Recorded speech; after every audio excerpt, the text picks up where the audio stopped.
Yo, this is Mr. Lif representing Vangarde here with my man Stu Bangas, and you are now in tune to, or viewing, or reading, or absorbing the media of KickIt Mag, Greece, Athens.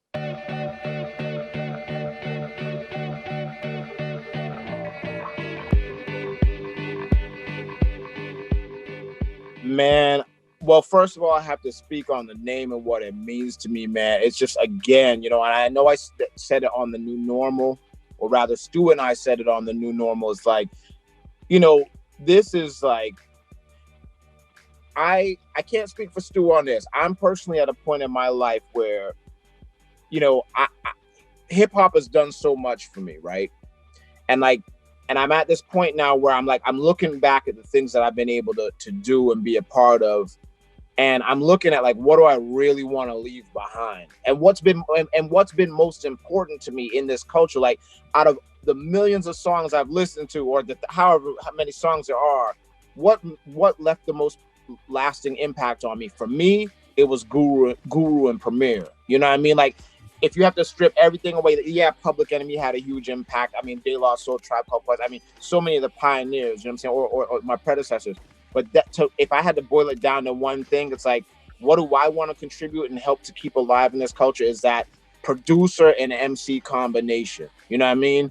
Yeah. Especially now that Guru's not here, being that, I had a personal connection with Guru as well, man. I just want to, if I can do anything to just make it so the generation behind me and Stu could be yo, look at this producer and MC duo and what they accomplished. That's one thing I want to leave behind. So the name Vangarde came to me, and I was just holding it, man. This other producers I thought about it, but I was nah, it's not right. You know what I mean? But Stu, what I could say about Stu is work ethic. Stu is that. He's a very rare combination where work ethic meets consistent quality. You know what I mean? Because there's producers that they'll give you quality, but then you gotta wait another 6 months to get another beat from them because they're not in the lab or whatever. But Stu is he brings that workhorse mentality to the culture, and as a result, it's now, any underground artist that's really trying to make noise gotta holler at Stu for beats. You know what I mean? He's just a classic MC.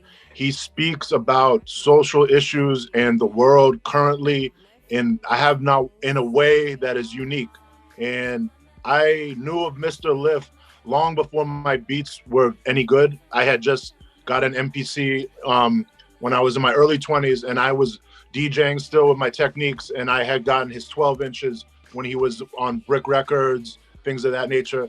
And it was just, he's just talented the way he puts words together. It's almost the best way I can articulate it is it makes me almost ready to fight. I get my adrenaline going, but he's not talking about hurting people. He's talking about issues, relevant things that affect all of us, but the way he comes with the energy that gets me hyped.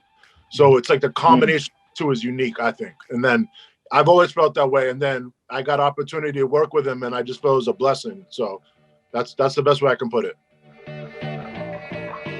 Tell you, I wish we had a chance to be in the studio. I'm looking forward to when Stu and I get a chance to actually be in the studio.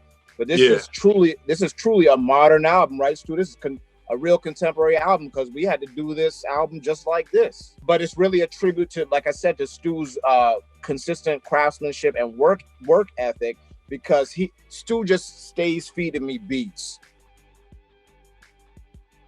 And we have our conversations about the track listing. We have our conversations about social issues that are going on. Hey, what do we want to accomplish with this? What do we, okay, this is the group of issues that's going on. Do we have something to say about it? And if we're going to say something about it, it got to be done right. Like something like 8:46, for example, 8 minutes and 46 seconds. It's Stu and I had a meeting in the minds about that because it's a very important issue to cover, Yeah. So that's my take on it. Stu, you could speak on it. Yeah, I think specifically that 8 minutes, 46 seconds thing, I'm trying to gather my thoughts about that. I've thought about that. That really affected me when that happened. And I had a sick feeling to my stomach about how that whole thing went down. And then I just saw it as a blessing that I had an opportunity to be on a song to speak about it, because I don't have the skill to verbalize anything. Or also, you know, I'm a white dude, whatever you want to call it. Race comes in. It was a racial issue. I feel like at least I could contribute with the music. I feel like the music caught the vibe of how people were kind of feeling, like yo, what the fuck, man? And then they went in, and I'm just glad I got to at least, you know, that I heard the whole song, and immediately I was like, yeah, I co-signed this, and then boom, you know what I mean? So that song in particular, it felt good, man. And then with the rest of the songs, it's just like the new normal and Shelter in Place. It's just relevant to what's going on. So it just feels good that we could put out some music that's currently relevant, topical. You know? Feels good. Yep. Yeah, so then I'll get like a beat. Usually the emotion for me is either kind of, you know, I still have some adolescent anger inside, you know, like, you know, that it gets out through the music, you know, like I want to fight, like I get angry, you know. But then there's other stuff as I get older. I'm a father now. That's like, I feel like it makes me almost want to cry when I hear the sample or something. So that's another type of emotion I really like try to get through. So it's like those two kind of for me. Cool. I'm gonna tell y'all straight up. Stu sent me one today that made my eyes want to well up, man. Yeah, you know what I'm saying? Like that's the thing, man. Stu, you know what I'm saying? Stu, you hit me with gems, man. I woke up like in the middle of the night. I was just like, wait a minute, what's this? You know what I'm saying? Stu hit me with the late text. He had two joints in there. And one of them, I was like, wait a minute, I just got to wrap my mind around that. But that's what, you know, he captures a full spectrum of like, I don't know. I want to say like the full spectrum of human emotion. Like Stu got something for, I mean, that's why like a song like Now is Only Now, you know, like I specifically went to Stu and I was like, yo, Stu, I'm just going through some shit right now. You know what I mean? Like I need something that, I don't need something that's super hard, kick your face in. I need something that captures like a melancholy vibe. Next thing I know, I got a folder of that type of shit. You know what I mean? Like that's how organized and diligent this man is with what he's doing.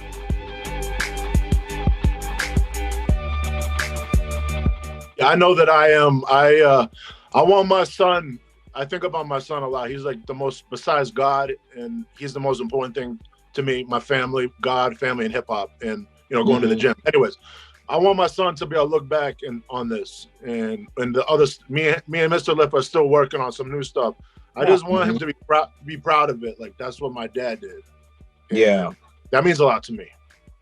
I couldn't say it better, man. That's super important. It's super important too, man. It's like, I think that the word legacy means a lot within our group, man. It's like, you know, like what Stu just said. It's like, what are we leaving behind? You know, like I'm a new father. My son's 1.5 years old.